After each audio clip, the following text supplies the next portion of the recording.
Good evening, sir. My name is Manju Singh. I would like to ask you one question.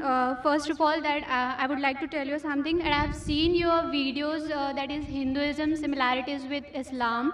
So I would like to ask you that what is the difference if any non-Muslim will read with understand of Vedas, or he or she should read with understand of Al-Quran? So it is necessary that all the non-Muslims should go with through that Al-Quran. Sister asked a very good question, that what is the importance of reading the Veda with understanding? Like how I gave a talk on Al-Quran, should it be with understanding? And the sister has seen my video cassette, the DVD, on similarities between Islam and Hinduism. And sister, towards the end of my talk, I told and I requested the government of India, I said that you should teach Sanskrit as a language. Unfortunately, Sanskrit has become a dead language.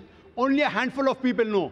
I requested the government of India that teach Sanskrit so that the Hindus read the Veda. And when they read the Veda, they will come closer to Almighty God.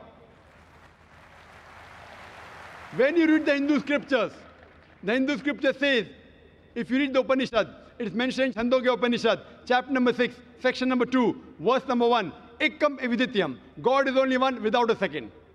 It's mentioned in Svetasvatara Upanishad, chapter number 6, verse number 9. Nachesya kasij janita nachadipa. Of that God, he has got no superior, he has got no parents. Almighty God has got no father, he has got no mother. It's mentioned in Svetasvatara Upanishad, chapter number 4, verse number 19. Natasya pratimasti. Of that God, there is no pratima. Pratima in Sanskrit means image, photograph, picture, painting, sculpture, idol.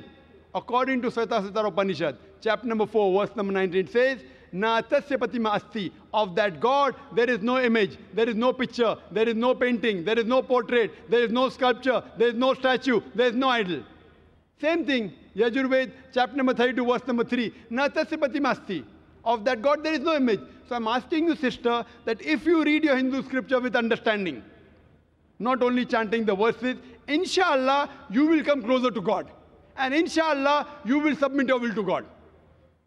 And if you read the Hindu scriptures, it's mentioned in the Hindu scriptures. I can give hundreds of references. It talks about the coming of the last and final messenger, Prophet Muhammad, peace be upon him. If you read the Bhavishya Purana, Parva 3, Khanda 3, Adhyay 3, Shlokas 5 to 8, it speaks about Muhammad Sallallahu Alaihi Wasallam. It's mentioned in Bhavishya Purana, Parva 3, Khanda 3, Adhyay 3, Shlokas 10 to 27, about the coming of Muhammad Sallallahu Alaihi Wasallam. It's mentioned in Atharva Ved, in Kuntap Sukta, in book number 20, hymn number 127, verse number 1 to 14. He's prophesied in Atharva Ved, book number 20, hymn number 21, verse number 6.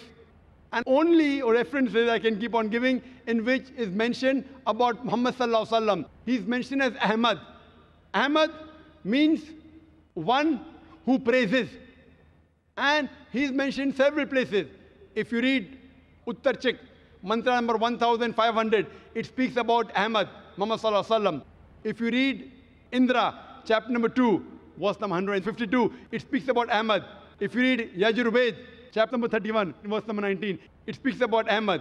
He is also prophesied as Narashansa. Nar means man, Shansa means praiseworthy. Narashansa means a person who is praiseworthy. If you translate in Arabic, it is Muhammad.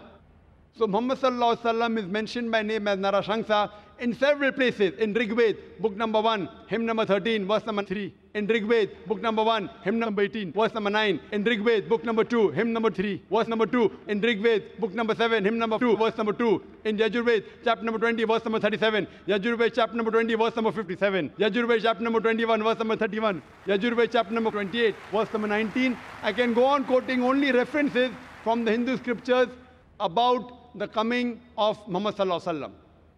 So sister, if you understand Sanskrit, and if you read the Sanskrit scriptures, if you read the scriptures, you will understand that you should submit your will only to God. He has got no image. He has got no portrait. And you have to follow the last and final messenger, Prophet Muhammad, peace be upon him. Hope that answers the question, sister. Thank you.